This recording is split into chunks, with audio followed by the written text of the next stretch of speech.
Welcome to the Cumbria Chamber of Commerce podcast, your weekly update of business news and issues from around Cumbria. Find out how we support new business and help existing businesses to grow and flourish at cumbriachamber.co.uk. Now here's the Chamber's Business Engagement Manager, Julian Whittle, with this week's episode. Hello, I'm here with Tom Samson, the Chief Executive of NuGen, the company behind plans for a nuclear power station at Moorside in West Cumbria. Prior to joining NuGen, Tom's worked on energy and infrastructure projects all over the world, the USA, Caribbean, United Arab Emirates and in Europe. Tom, we don't need, I think, to go through the whole history of Moorside, but suffice to say it's been a rocky road. I mean, NuGen, the company that you head, is owned by Toshiba, who put the whole project up for sale after Toshiba ran into financial difficulties. We initially thought Kepco of Korea were going to step in and take on the project, and then this summer Toshiba stripped Kepco of preferred bidder status. You're now in the process of having to shed around 2/3 of NuGen's workforce. It looks to outsiders as if the Moorside project's in real trouble. I mean, that must be bitterly disappointing for someone who's put so much effort and energy into it. I remember you said last year you were 110% sure Moorside would go ahead. How confident are you now? Well, I think you've already half answered the question, Julian, because of the complexity and challenges and nature of the large-scale nuclear projects. These are complicated and difficult projects to bring together. But right now we are still optimistic and focused on finding a solution. And I remain confident that is possible within this landscape. Now, can we foresee every eventuality and provide a definitive path forward to a sale or a conclusion today? No. But are there opportunities still for a deal to be done? Yes. And are we as a team at NuGen, the smaller team, as you say, we've reduced the size of our team to minimise our burn rate and to allow us to pursue some of these other options now. And am I confident that there is a solution in there somewhere for NuGen to continue? Yes. I mean, the key to that is securing an investor, isn't it? It's a sale, effectively. I mean, have Toshiba set a deadline for finding a buyer? Have they said, if this isn't sorted, if it isn't sold by such and such a date, we're going to wind up the whole thing? Well, certainly wind up is an option and is a risk that we're facing, and we're clearly keen to avoid that at all costs. And certainly my job is to make sure we've exhausted every possibility and explored every avenue with Toshiba before we find ourselves in that position. But I think it's fair to say, I've made this point a number of times, Julian, that Toshiba have been a great shareholder. Their commitment to NuGen, their desire for NuGen to succeed, despite the financial troubles they've been through the last 18 months, despite Westinghouse Chapter 11, despite a desire to exit nuclear overseas, they have been tremendous in providing us with the support, and that is basically financial backing to continue this long and the financial backing to continue. But that is not a never-ending journey. They have been definitive in stating that they want an exit in FY financial year 18, which is the end of March next year. Right. So really we've got the next month or 2 or 3 months to find these other solutions, to bring them together, to reach a conclusion, including the sale and acquisition to Kepco. That's still on the table. It's not been removed, even though the preferred bidder status has gone. That's still an option. So there is a limited window, and there is a definitive outcome where Toshiba will exit NuGen, either through a sale, through some other mechanism, or through a wind-up of the business. And that would happen probably at some point early-ish next year. I expect that we will know whether we're going to wind up or not in the next 2 to 3 months. Right. And if that were to happen, do you think that definitively would be the end for Moorside as a project for a new nuclear power station, or would there still be an opportunity to resurrect it? Somebody else. Well, from a Cumbrian perspective, look, I think Moorside is still a great location for nuclear new build. We clearly want NuGen to take advantage of that location and the support we have locally and the site from the NDA. Ultimately, what would happen if NuGen was wound up is the site would revert back to the NDA. So the NDA would put that back into its portfolio of assets and sites. We are hopeful that isn't going to happen, that we'll find a solution to continue. But if it did happen, then to answer your question, is it the end of Moorside? I don't think it is. I think what it unfortunately delivers is more uncertainty. Yeah. But certainly Moorside and Cumbria and new build are intrinsically linked. And I think there'll be every effort made over time to find a solution. Now, importantly, put that uncertainty into context with what the government are doing on the funding. And the government are going to be spending the next couple of years trying to solve this funding challenge we've mentioned before as NuGen, the importance of the regulated asset base funding model. So perhaps when that issue has been further resolved or becomes clearer, there'll be a much stronger premise then for restarting at Moorside if indeed the site has reverted back to the NDA. But you can imagine, we haven't spent a lot of time contemplating what happens in that eventuality because we were using all of our efforts to ensure that doesn't happen. Yeah, I mean that's your focus now, isn't it? Securing a sale with the reduced core workforce that you've got. Yeah, by reducing the workforce, that was a tough day in NuGen when we went down to just about 30 people. But look, the 60 or so that we let go. All highly talented, capable, tremendous years of nuclear experience in the UK, and most of them, if not all of them, by now will find roles and opportunities elsewhere in the industry. Now, there's Horizon New Build are driving ahead and still growing. There's the challenges and the activities within EDF at Sizewell and Hinckley. The Chinese in London at CGN are recruiting and building a team. So there's in the new build space, there's tremendous opportunity, notwithstanding the fact that in the Northwest, we have a thriving nuclear industry already around Sellafield, decommissioning, waste management, etc. So most of our people are going to be absorbed by the market. And hopefully, when we do get onto more solid footing and we do ramp up again and develop the project, we'll be able to pull from that market to rebuild NuGen as we go forward. I mean, it's interesting you mentioned Kepco a minute ago as still being very much in the game, because I think perhaps a lot of people thought when Toshiba stripped them of preferred bidder status, that was them out of it, I suppose. But that's not the case. You think that there's still seriously interested? There's still discussions taking place between Toshiba and Kepco. There are still discussions taking place between the UK government and the Korean government. And there still is a desire on Toshiba's side and on the UK side, for that matter, and possibly even the Korean side, to do a deal. The difficulty that the Koreans have faced, I think, is from two perspectives. Domestically, they've had a change in government at the end of last year, and they've had internal discussions about nuclear new build in Korea, and obviously that has consequences in terms of international aspirations and activities. So that the nuclear landscape and the tone of nuclear support in Korea has been through quite a turbulent period of time as we've been trying to make this deal happen. There's a new CEO in Kepco as of April-May this year. Right. So he has to take responsibility for these decisions going forward.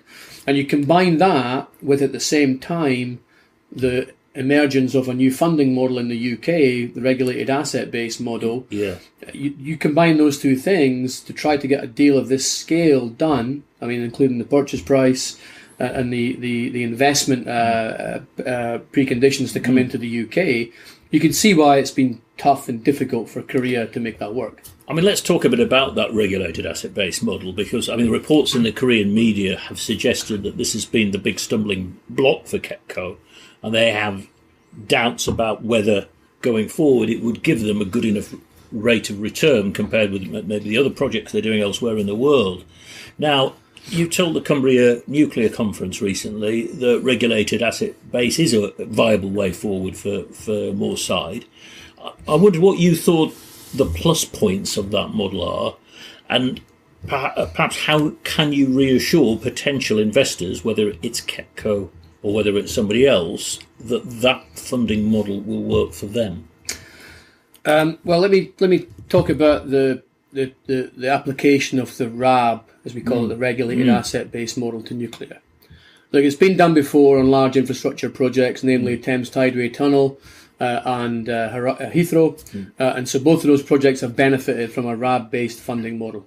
The difficulty in our case, compared to those projects, there was already a regulated asset-based entity that was able to fund that activity before those particular expansions or the tunnel were set up. So we're facing as NuGen a rather more challenging perspective, which is we've got to fund a whole bunch of activity before the RAB has either been applied in policy or fully legislated. So there's even 2 to 3 years before the RAB will be available, and that's 2 to 3 years of development uncertainty. So that's a factor. But why do I think RAB is a good model? Well, I think RAB's a good model because if it can work, it provides a sustainable platform for funding new nuclear in this country. And that allows us as the UK to have a sustainable funding model that is not tied to foreign ownership, foreign investment, foreign equity, to build nuclear new build. And I think it provides a platform then that can allow us to have a more predictable plan forward with the government and developers to determine which projects are going to be brought online and when. And with the knowledge that the funding source is secure, then there's a better platform and basis to plan these nuclear new builds going forward. Now, why do you say not foreign ownership? Because obviously with Kepco, it would be foreign ownership, wouldn't it? Well, no, because only up until the point in which the RAB is published. Yeah. So think of the RAB as a funding model that allows the world to bid for the equity and the debt within the project. Right, yeah. So the beauty of the RAB model is, if structured properly, and this is the key challenge for the government in both in policy and in legislation, to ensure that that structure is robust enough and that the government support package around it is strong enough to ensure two things: that the liquidity in the markets that want to invest in infrastructure are satisfied with the risk they're taking, and that risk is regulated sufficiently by the government to allow it to be a lower return. Yeah. So that's the beauty of the RAB, is liquidity, if you structure it properly, and a low rate of return on the risk allocation if you structure the project properly.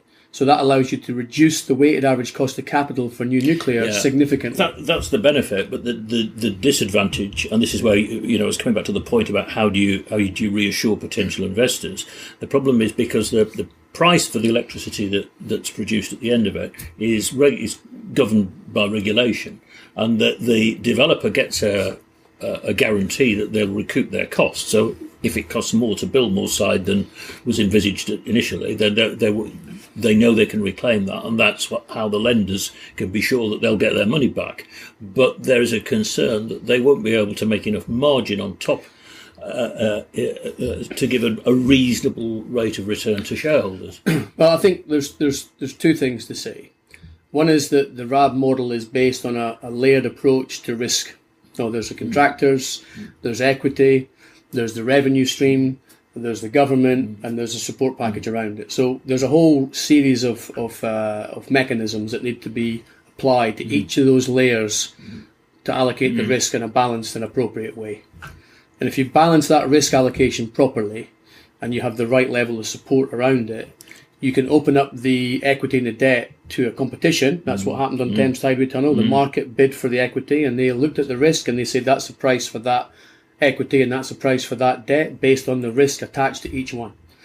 So effectively, nobody's determining what the return will be on the equity or the debt today. The market will determine that if the RAB model functions properly.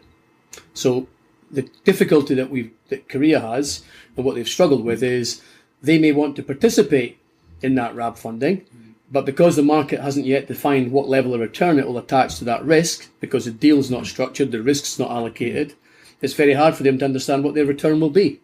But in the RAB model, essentially, if there's sufficient liquidity in the market and the structure of the deal is robust enough, they're not obligated to put money in. So that's the difference. Now, what they do have to do is make sure that they've got a return and recover the money they've spent up until that point. Yeah. And that's what I think is their primary focus. And the secondary focus is they probably do want to have an equity and a debt and an equity profile in the programme, because that strengthens their connectivity to the project. Yeah. So there's a whole range of elements in there that make that difficult for Korea to project the outcomes today. And absent the policy decision and the legislative process from the government, it's very difficult for anybody to assess what the RAB will deliver. So we're still in a very much a nascent stage of how that RAB model will be adapted to nuclear. But with the right government support package, there's no reason why it can be adapted to nuclear, and with the right structure, why it couldn't open up access to a very liquid market of international players looking to invest in regulated UK infrastructure. Well, that sounds encouraging, but the thing that would concern me is that because time is so short and Toshiba are pressing to conclude this in a matter of months, we're not going to know in time how the RAB would work, would we? So if Kepco were to sign up for it, they'd be almost like signing up for the unknown, wouldn't they? Well, that's part of the challenge that we've got today, is how do we take the time needed to work on the RAB with the government. And I think NuGen are ready to do that with the team that we've assembled. We have a team of advisors ready to do that. And the difficulty we've got in trying to answer that question is the complexity of the deal structure. How much is paid as a purchase price? When is it paid? How much is going to be recoverable when the RAB is legislated? That has to go through a process with Ofgem and the government. And then how much liquidity will be available through the RAB. So there's a whole heap of things that remain uncertain. But what is clear is the government's commitment to trying to make the RAB work. And the government have got a team in place in Bays now, constructing the RAB, developing the RAB solutions, and they hope to have got through a policy decision on RAB in the next few months. And then there'll be a period of time to legislate for that in government through primary or secondary legislation. I mean, well, the Chamber has argued that perhaps the way to unlock Moorside will be for the government to actually invest, become a partner, if you like, to de-risk. I know the unions also feel that the government should be funding new build directly. Of course, they are doing that for the Horizon project in Anglesey. I just wonder, I mean, how do you feel about direct government investment? I mean, have you actually asked them for it? And does it frustrate you that ministers are not appearing to be willing to do that for Moorside when they have been offering it to the Horizon project? Well, let me just cover that off in a number of different phases. So 18 months ago, we were actually advocating for a very similar solution as Horizon have received, which is a debt and equity-based solution. We were actually looking for the government to invest equity alongside, back then, Toshiba and Onji and others, in a debt and equity model. And we have been pursuing that debt and equity model, even with Kepco as a new buyer, until the beginning of this year. The government then concluded that the debt and equity model will land on the government's balance sheet. It will, yes. So they are not prepared to apply that model to a sustainable nuclear new build programme landscape, because that would put a tremendous level of capital on the government's balance sheet. So therefore they've made the decision to apply that model to Horizon, given that they were had a much greater spending commitment behind them from Hitachi to date, and they were pushing for a solution to go forward. Unfortunately, we were in a different situation at that point in time, despite the headway we'd made in developing those solutions. Because Toshiba were trying to sell us, because we didn't have an owner, we couldn't participate either ahead of or alongside Horizon. So we missed out on that opportunity. Right. But at the same time, if the RAB model works, it's a better, more sustainable model for the UK. So my view, Julian, from a UK perspective, is that the RAB model opens up a whole other range of solutions from a UK new build perspective. And in fact, if the RAB model is structured properly and you access the liquidity through the RAB process, you're not relying on foreign ownership, you're not relying on a technology-tied solution. And actually, I've been advocating for some time now that an independently funded NuGen during this next few years to access the RAB is perhaps a better solution for NuGen given the current circumstances. So that's an option that we are pursuing as we explore with Toshiba how we can prevent or avoid a wind-up. I see. So that would mean that it'd be independently funded, and presumably then you could bring in anybody you wanted to actually build the reactors. And not necessarily. I think we would need to still go through a very transparent and controlled process about deciding which reactor technology would be deployed at Moorside, and in particular, that technology has to go through a regulatory process in the UK, and so this has to be done in concert and conjunction with the government. Any of those discussions. But as I say, we're exploring those types of innovative funding solutions to try to allow us to find alternative solutions if the sale process to Kepco and the acquisition to Kepco is unsuccessful. I mean, that's really important because really what you're saying there, if I've understood it, is that that might be an alternative to wind up, even if you can't secure a sale within the next few months. Yes. Yeah. And there are other parties interested in acquiring NuGen as well. So there are other things in the background, Julian, that obviously for commercial confidentiality reasons I can't go into. Well, I noticed the FT, the Financial Times, reported that the Canadian company Brookfield were interested. Of course, they own Westinghouse, whose AP1000 reactor design Toshiba were going to build if they'd gone ahead with the project as originally envisaged. And of course, unlike Kepco's APR 1400 reactor, the AP1000 has gone through the UK regulatory approval process. So if Brookfield or someone else who was prepared to use the AP1000, the Westinghouse design, were to come on board, presumably, would that mean you could push ahead more quickly?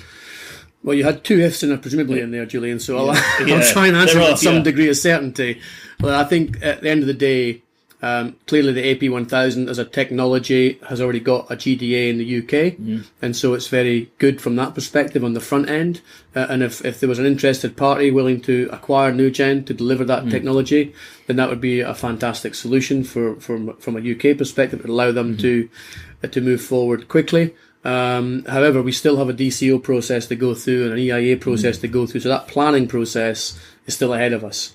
And so there is a sequence here that involves a number of various elements, the GDA being one, and clearly an AP1000 GDA is advantageous from that. That's for people who are listening, that's the regulatory approval process. The GDA is the regulatory approval process of the design from the ONR. The DCO and the EIA are the development consent orders from the Secretary of State, which relies on an EIA from the Environment Agency to say, we now give you permission to construct at Moorside.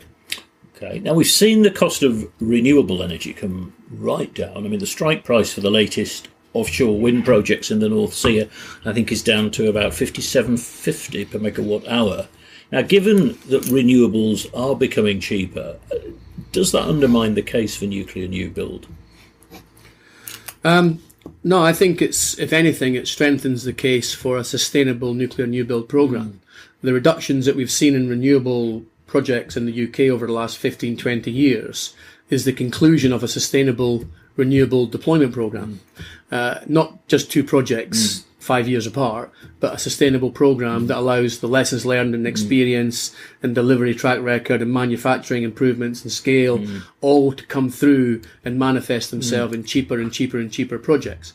We hope to be able to demonstrate the same by having a sustainable build out of 5 or 6 or 7 new build projects in the UK over a variety of sites, even with multiple technologies, but demonstrating the experience, the lessons learned, the best practice to help continue to drive down that cost, together with more innovative and creative financial solutions to help drive that cost to the consumer down.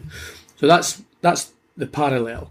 The second thing is, I think it's really important, and we always make this point, that is not a comparison that is justified. £57.50 is for an intermittent, unpredictable supply of energy over a period of time. And that asset might last 15 to 20 years.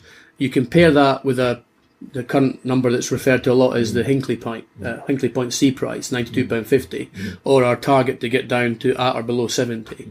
That number, if we get to 70 or below, that number will be for baseload, 24/7 power, because that will last for 60 years, Julian. And so if you try to compare the two, and you were to then say, okay, well, let's create a further comparison then and say, well, we can rely upon renewables and battery. And that's an alternative to nuclear baseload. There's an MIT study that's been done, and we've referred to this on our Twitter page after the Cumbria conference, that provides strong, compelling evidence, not opinions, evidence from a esteemed university such as MIT in Boston, that would show the consequences to an economy if they chose to pursue renewables and batteries at the expense of nuclear. I.e., let's not do any more nuclear, let's rely on these other technologies. And assuming those technologies are cheaper than they are today, what's the consequence? Well, the consequence is you need probably 10 times more capacity in your grid than you would need if you deployed meaningful levels of nuclear. And the other consequence is it's probably going to cost you 6 or 7 times more for your power than it would if you deployed meaningful levels of nuclear. So the conclusions from that study are that if you're really going to meet the low levels of carbon that we have to achieve by 2050, the only way we're going to do it, whether it's in the UK or globally, is with meaningful levels of nuclear power. And that's the conclusion. You can choose not to do that and not have meaningful levels of nuclear power, and the consequences then will either be high cost, large volumes of capacity in the system, but more importantly, I think the risk is that we get pushed to recarbonize. That's what you've seen in Germany. Germany's shut back their nuclear programs and have gone back on a path to recarbonization. Their emission levels are increasing right now, not decreasing. They're firing lignite power. They've saturated their market already with renewable intermittent sources. So we have to find a solution that is focused on the outcome. And the outcome is low levels of carbon in our generation mix. And to get to the lowest levels of carbon in our generation mix for future generations, we have to have meaningful levels of nuclear. I mean, that's the national case, very, very succinctly put, Tom. But what benefits would Moorside deliver for Cumbria? And I'm thinking here of supply chain opportunities and allied infrastructure improvements. And what would we miss out on if it doesn't go ahead? Well, let me explain to you why I'm so passionate about finding a solution for NuGen. Because the transformational impact that Moorside would have for Cumbria and the North. I'm on the board of the Northern Powerhouse Partnership, and I think it's really important that Cumbria is seen in that context. We are part of the North, and we contribute tremendously to the economic powerhouse in the North at Sellafield, and even more so with Moorside. So the benefits to the economy in the North are tremendous. The further benefits in terms of opportunities to apprenticeships, employment, construction jobs, long-term, stable, high-value operational jobs in Cumbria is huge. The supply chain opportunities for companies looking to develop components, equipment, partnerships in the nuclear new build component space is huge. And I think what's enabling that to be fully utilised is a nuclear sector deal with the government, where nuclear is at the heart of the government's industrial strategy aspirations, and place is at the heart of those nuclear sector deal aspirations, including Cumbria.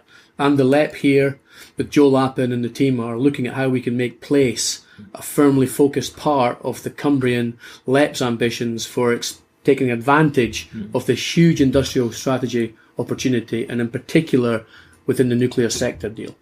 That deal, frankly speaking, for Cumbria is intrinsically linked to Moorside.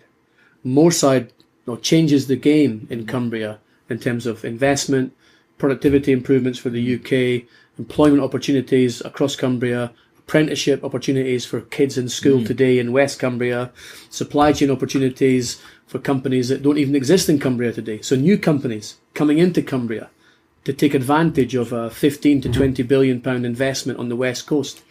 That is transformational for Cumbria. And what about infrastructure in terms of road and rail particularly? What would you need in order to deliver the project? Well, clearly a project of the scale of NuGen is an enabling project for the wider infrastructure needs of Cumbria. And I don't need to describe what those challenging infrastructure needs are. People know what they are. Yeah. There's a road access from the M6 to the west coast, and there's a rail access from Barrow up to Carlisle.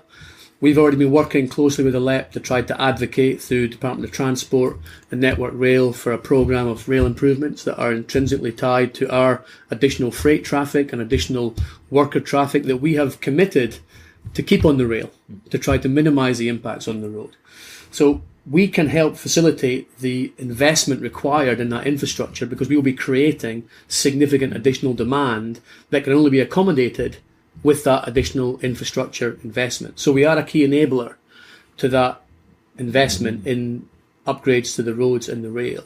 And that's why it's also important that we are an active voice in the Northern Powerhouse Partnership, and hopefully in the LEP. We are very supportive of the Cumbria LEP and the activities that are taking place there.